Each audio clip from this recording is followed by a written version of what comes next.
This is Hashtag Finance, presented to you by the Canadian Securities Exchange, the exchange for entrepreneurs. With your host, Anil Mall. Welcome everybody to another Hashtag Finance episode brought to you by the Canadian Securities Exchange. Of course, I'm Anil Mall. Today, I have the pleasure of talking to Sky Pinnick. Sky is the CMO of a company called C21 Investments that is focused in the US, in Oregon and Nevada. And we're going to talk a little bit about that. Sky, welcome to Hashtag Finance. How are you? I'm doing excellent, Anil. Thanks for having me today. Of course. And you're joining us from Oregon, from home? I am in the sunny part of the state of Oregon right now, and it's a beautiful day here. Nice to hear. Yeah, we definitely do get a beautiful fall. I'm in close to Vancouver, just outside it right now, so it's pretty similar to the weather that we're having. But Sky, before we get into our talk today, why don't you talk to our viewers and listeners? There might be a few people that don't know about C21 Investments. So just for those guys, give them a brief intro to the company and what the vision is. Yeah, sure. Well, C21 Investments is a publicly traded company on the CSE. Thank you very much. And we are a vertically integrated cannabis company. Our primary locations of operation are in the state of Nevada and the state of Oregon. So we're U.S. operators. We're technically an MSO. We cultivate, we extract, we have branded CPG. We do wholesale and retail. Our sort of crown jewel of our portfolio of companies is an operation in Nevada called Silver State Relief. And that's a vertically integrated model in northern Nevada. And, I think the thing that we're kind of the most proud of right now is, we're a small company, but we operate one of the most profitable models in the cannabis sector. And, in this day and age, I think that's actually kind of saying a lot. And, it's cool because we have a real self-sustaining foundation that's, just ready and primed to replicate and scale. Absolutely. Speaking of that, 2020 has obviously been an interesting year all around for everybody, but, cannabis being declared an essential service, especially in a state like Nevada, you guys came out with some very strong highlights for your Q2 in 2020. Do you want to maybe talk to us about some of the highlights that you guys had put out? Yeah, sure. Q2 was it going to be a big question mark, I think, for a lot of companies. Obviously, the pandemic has just, wreaked havoc across all sectors, all the world. Everyone is affected by this. And so, we were pretty darn excited to put out our Q2 because what it showed is that, we weathered the storm. There was a speed bump. We kind of call it a speed bump in our operations. Fortunately, as you mentioned, Nevada declared cannabis and Oregon did as well, both essential businesses. So we were able to continue to operate. With that said, though, of course, there were, several weeks, kind of a month of where things were start and stop and people didn't quite know what the rules were. And there were these late night changes and et cetera, et cetera. So it forced our company as well as everyone else to really, pivot and move fast and adapt and modify. And so through the result of that, we fared well. Fortunately, the cannabis sector, I think, as a lot of people know, has been somewhat insulated from the dramatic effects of COVID. And, it's kind of an industry that's still, doing quite all right. And so our Q2, we were really happy to announce that, it was our 5th consecutive quarter of positive EBITDA. Again, I think that's kind of a thing you're not hearing too much in the cannabis sector currently. There's a lot of companies are working towards that, and that's exciting. We posted about $9.4 million in revenue, which has been sort of in line with what we're doing. But where we are starting to get more efficient is in our net income. We've reported about a little over $2.5 million in net income. So we're just really pleased and proud of the fact that we're in the positive side of the cannabis sector. And then and that's been the result of a year long of really hard work, internally focused. We've really been, internally looking and streamlining our operations and actually integrating some of our M&A activity, from previous efforts. And then one other so that's kind of on the financial side, but then one other little gem that was in our Q2 announcement was the announcement of Bruce Macdonald as the chairman of our board. And I think that is actually a pretty profound and exciting thing, because Bruce is a seasoned veteran in the capital markets, and for him to come on board as chairman and leading the board just speaks volumes to what C21 has matured into, which is a right-sized business that is not frivolously spending money and just kind of going crazy, like really chasing the green rush. It's a responsible, mature business at this point that has a very solid path forward. And so for him to commit to that, and for our CEO Sonny Newman to sign up for 3 years as CEO, those are two indicators to me, sitting on the board, of like, wow, we've really got something here with some big horsepower, some big guys that are committed to making this thing work.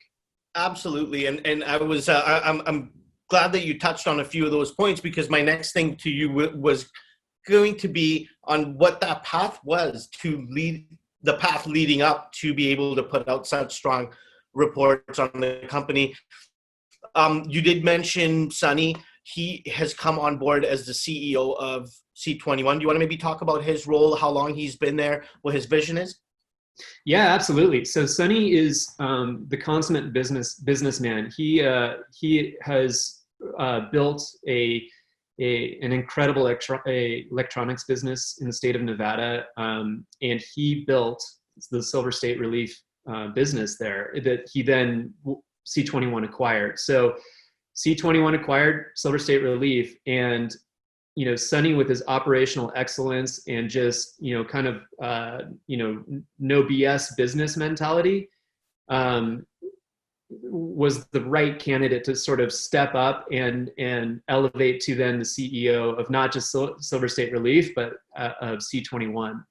And I think with the guidance of Bruce Macdonald, supporting a CEO that has traditionally worked in the private sector, with a guy who has 40 years of experience in the public sector, you blend those two things together, you have operational excellence with legacy experience in the public markets. And to me, that's like a combo that's just teed up for success.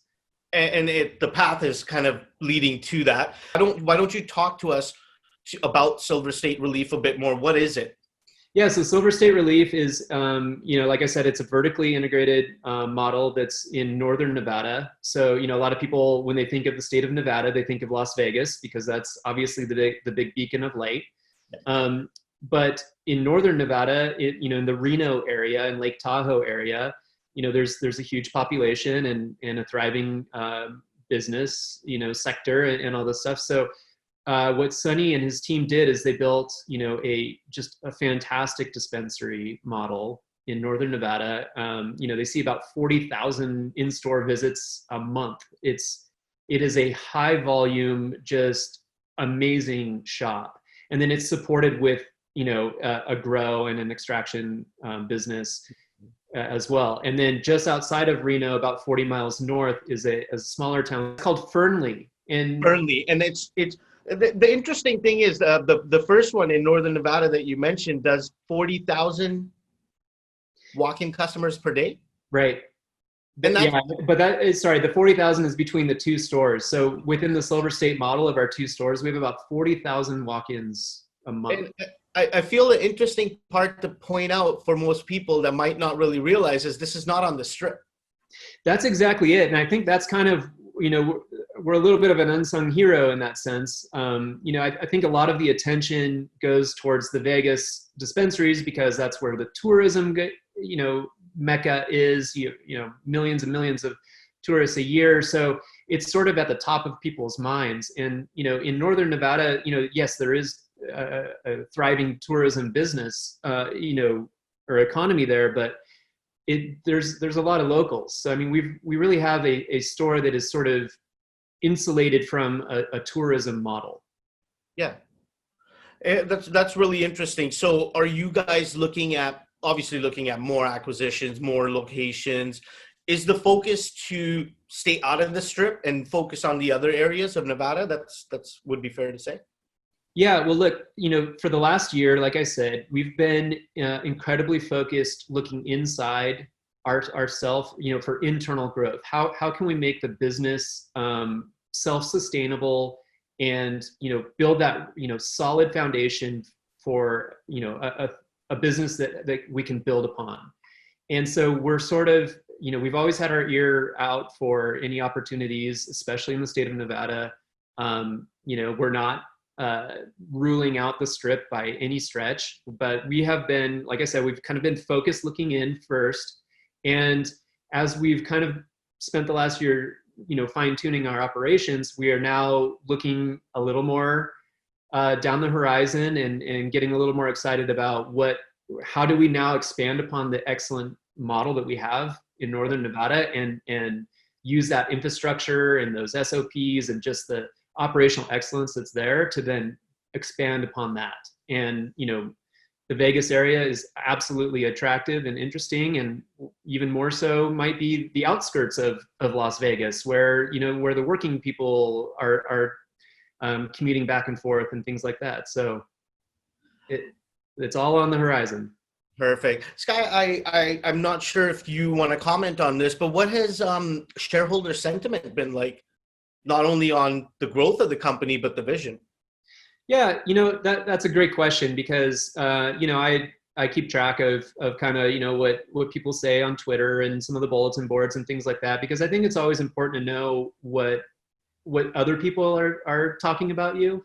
And the great thing about the internet is you get an unfiltered version of that, and sometimes it can be harsh and sometimes it can be great. And that investor sentiment has been very interesting, and I think in my opinion, and from what I've researched and following other folks as well, is this generally applies to the sector at large, which is there were a lot of people who were in sort of the first wave of cannabis, companies going public and this excitement, the green rush, right? And there were, just 18, 24 months ago, it was about how big can you grow? How far can you expand? What countries are you in? Everyone was like, it was a land grab. And, C21 was a part of that. Fortunately, we didn't get too far out over our skis there. But what happened is, in this green rush version of the industry, there were a lot of expectations, and a lot of people were, the expectation was that you were going to expand into, California, and then into New York, and then into Florida, and then all these different places. And, some of those expectations as the world got a little more real, and it's like, okay, we got to run smart businesses. And, if you go spread too far, you get too diluted and maybe you can't operate well.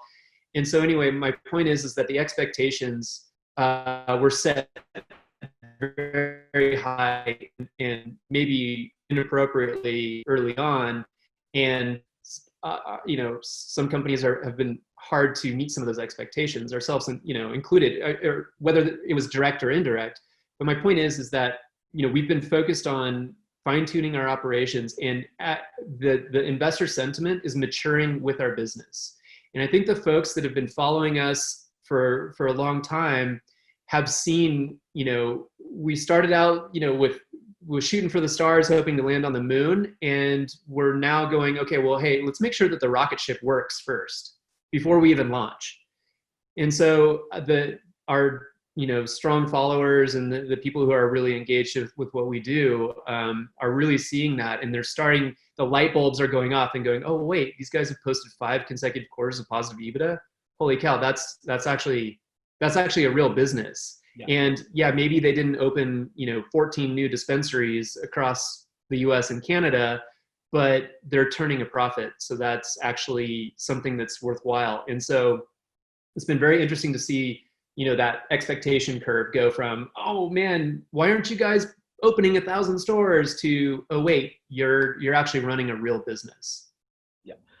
I mean, in my opinion, and from my view, it's you guys are picking a lane and you're doing it right, and then moving on to the next one, which as any investor or shareholder, that's what you want to see, is milestones, companies meeting those milestones and moving to the next one, and keeping your word on what you say you're going to be doing. So right.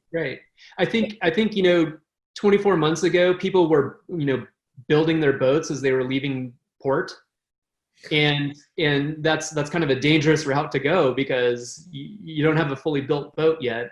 And what we're trying to do is make sure that we're still in port, the boat's built, and we're putting the last coats of varnish on it and shining up all the brass and chrome, and we're ready to set out. Yeah. What would you like to see that would benefit the industry as a whole immediately, like right away, that wouldn't be federal legalization? Yeah, sure. I mean, selfishly, from a business perspective, if legalization takes a little while, that's okay. Because what it's creating is a stricter barrier for entry. And it's all, so it's helping protect our business a little bit. What would be incredibly helpful for us, as well as everybody else in the sector, and I think will help the industry at large, the people at large, the customers at large, is the Safe Banking Act. That is the next milestone that we're cautiously optimistic for. We're excited for, but it'll do many things. It's going to from a public company standpoint, it's going to ease the ability to access capital.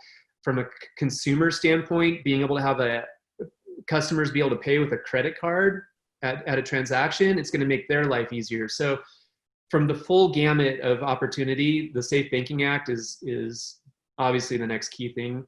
And I think too, it's just going to help demystify and destigmatize the industry. There won't be all this cash transferring back and forth. We're going to get more into a regulated system, and et cetera, et cetera. It's going to help. As people don't really talk about that aspect of things. I mean, it's been a lot quieter about it, and people need to realize that is actually still happening.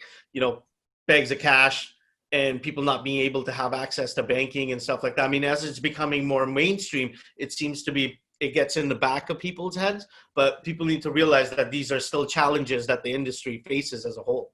Oh, absolutely. I mean, I think, obviously I'm part of the public company, so I'm entrenched with the, financings and all these things, but I always try to put my head or my, step into the mind of the customer and just go, man, from a consumer experience, I got to walk into, I mean, we've probably all been to a restaurant or a bar where you have, they don't accept cards. And, so they have like an ATM machine down by the bathroom or something, and you got to go and like do an ATM, cash out and do all these things to take a simple purchase. And so, I'm excited for the consumer experience to just get more streamlined and normalized. Yeah.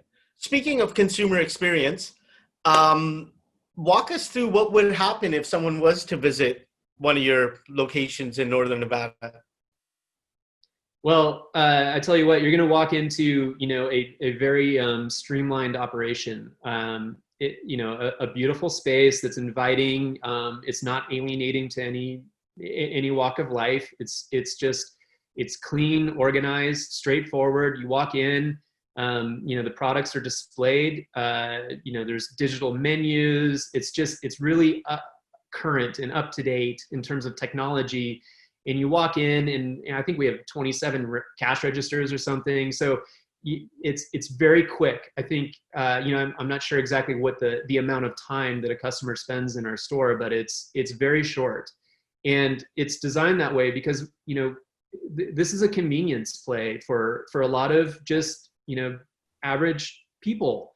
They want to stop by the dispensary on their way home from work, walk in. They don't need to have this consultation with a cannabis expert necessarily. They want to come in, they want to get a couple pre-rolls and a chocolate bar and walk out the door and not make a huge deal out of it. And Silver State Relief has done an exceptional job of making that as streamlined and seamless as possible.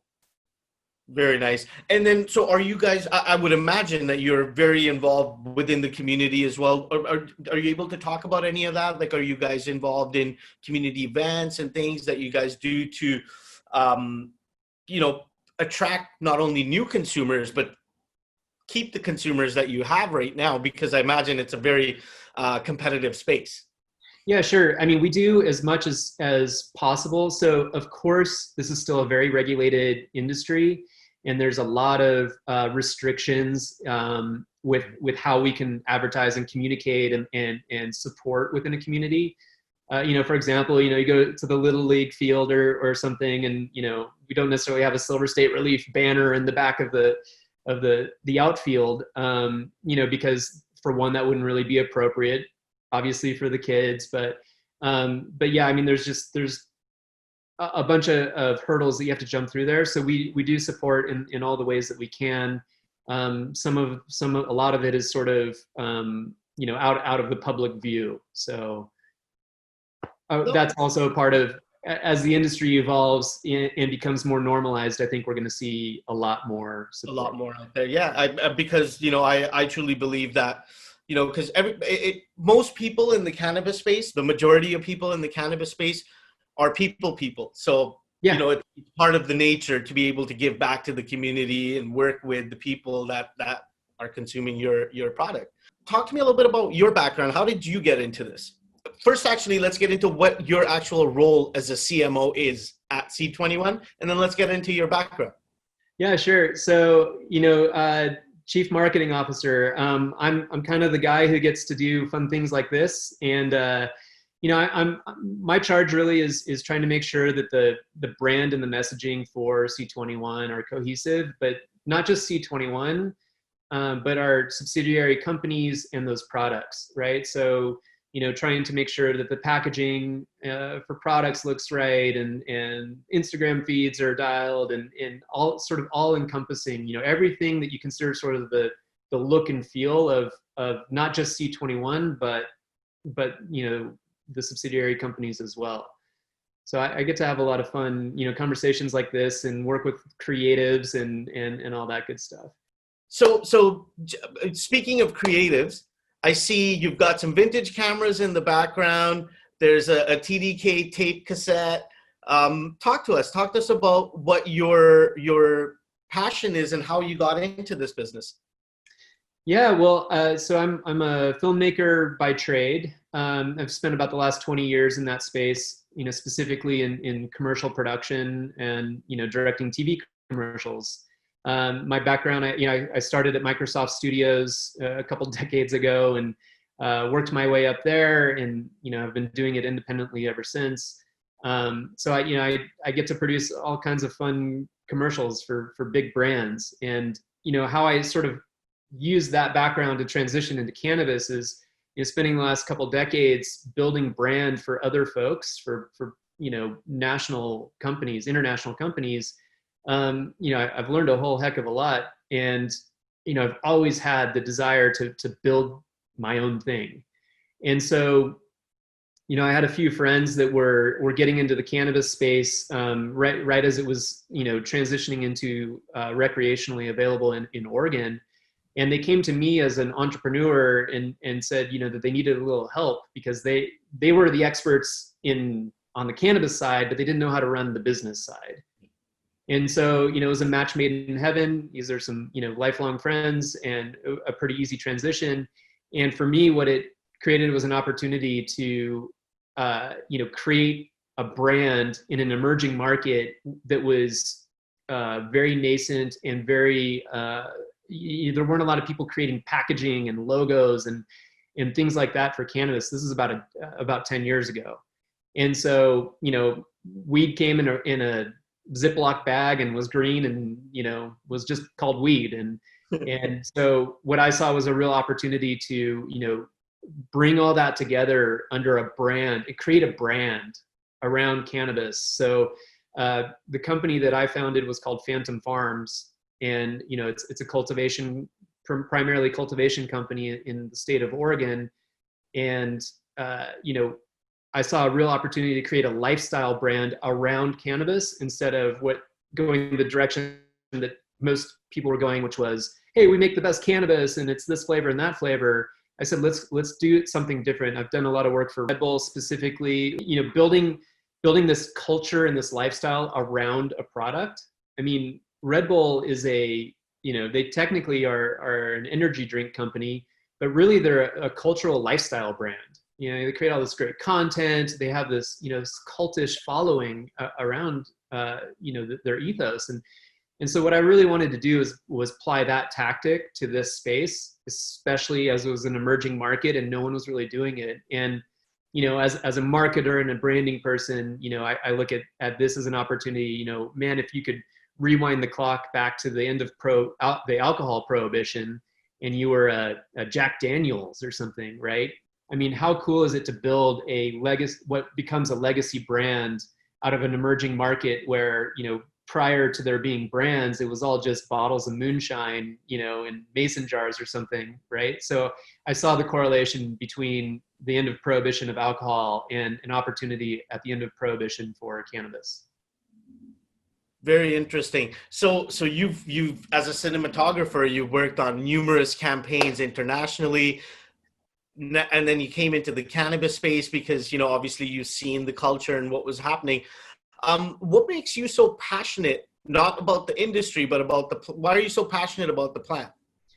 Oh, that's a great question, Anil, because, I sort of came into the cannabis opportunity from a business opportunity, or, came into the cannabis industry from a business opportunity that was going to leverage my experience in brand and marketing.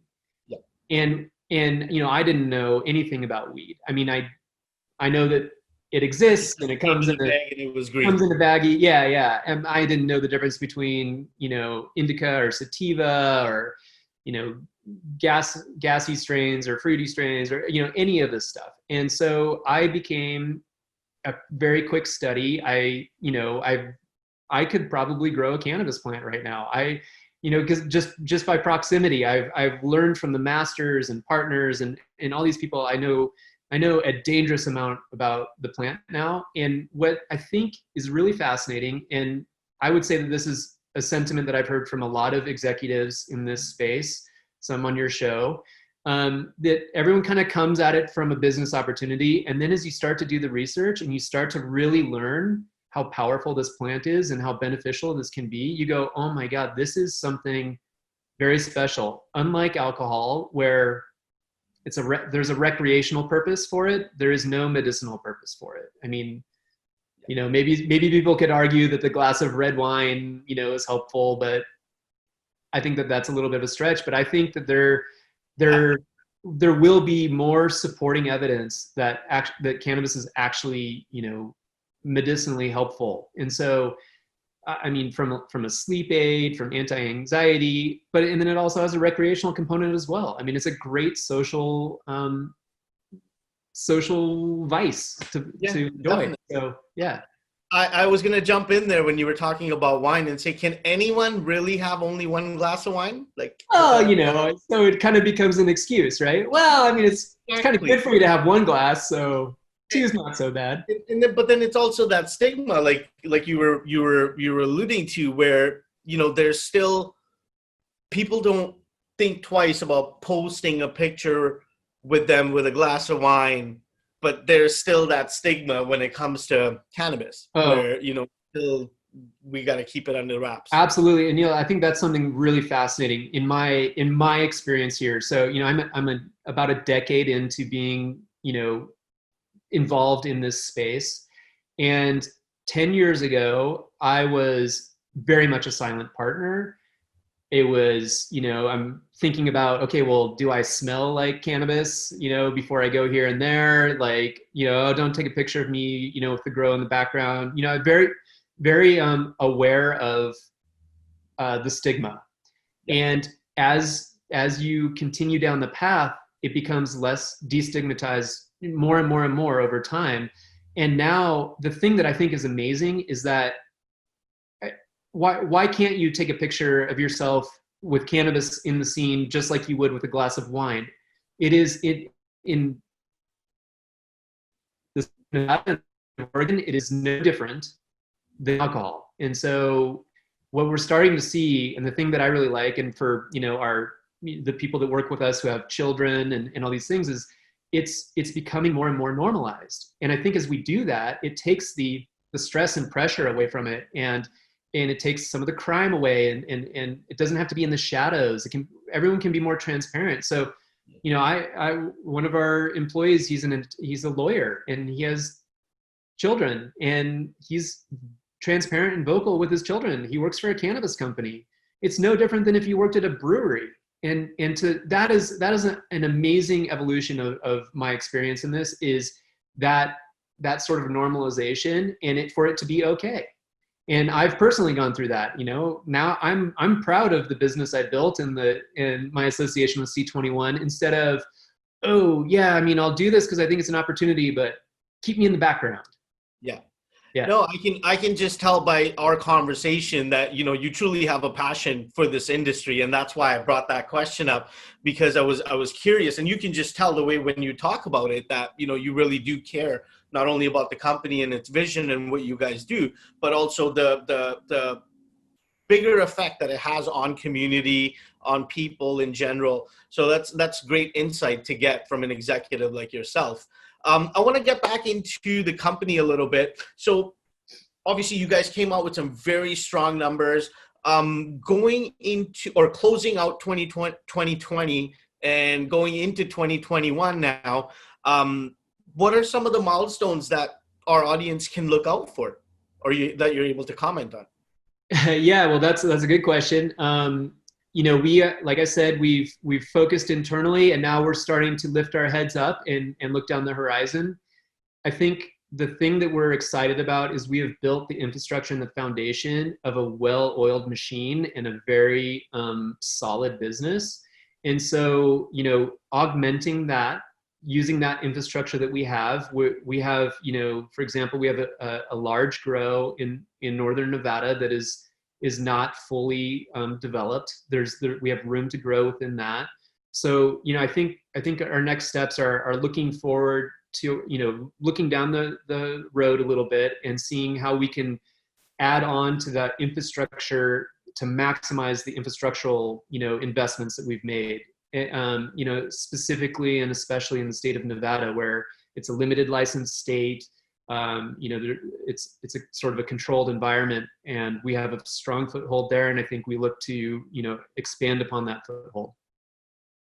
I think that's great. Now, for anybody that is not already following you guys and knows about you, where can they find more details? Are you guys on social media? What's your website? Yeah, sure. So we're in all of the right places. We're online at CXXI.ca. And we're on social media, on Instagram and Twitter, and our subsidiary companies are fun to follow too. That's where you'll get some of the sort of sexy cannabis shots and things like that. So specifically on Instagram at phantom.farms is the Phantom Farms brand, and then Silver State Relief Nevada is the place to track all of the cool stuff that's happening over there in Nevada. Perfect. We'll make sure to add some links into the show notes on the bottom to make it easier for people to be able to access these sites. For anybody watching, if you like content like this, if you like listening to conversations with executives like Sky, finding out more about not only the cannabis industry, but the capital markets as a whole and what's happening, make sure you subscribe to CSE TV if you haven't already. Feel free to like and share the content with anyone that you feel might find it informative as well. Sky, I'm going to leave the floor with you with any message that you'd like to send out to our viewers and listeners on behalf of the company. Well, thanks, Anil. It's been great being on your show. Thanks for the great time. To all you listeners out there, man, just keep your heads up. We're going to get out of this COVID thing eventually. And, life will resume to some sort of normalcy. So just stay strong, be safe. And, if part of your experience is enjoying a joint somewhere, then by all means, and do that. So we'll get through it. Sky, that's probably the most honest message I've heard from anybody on #finance at the end. Everybody stay happy, healthy, and safe. Sky, I look forward to talking to you very soon. Hopefully in the new year, once you guys have more stuff to talk about. We wish you and your team nothing but success moving forward. And special shout out to Brianna for helping set up this podcast. Awesome. Thanks, Anil. Have a great day. You as well.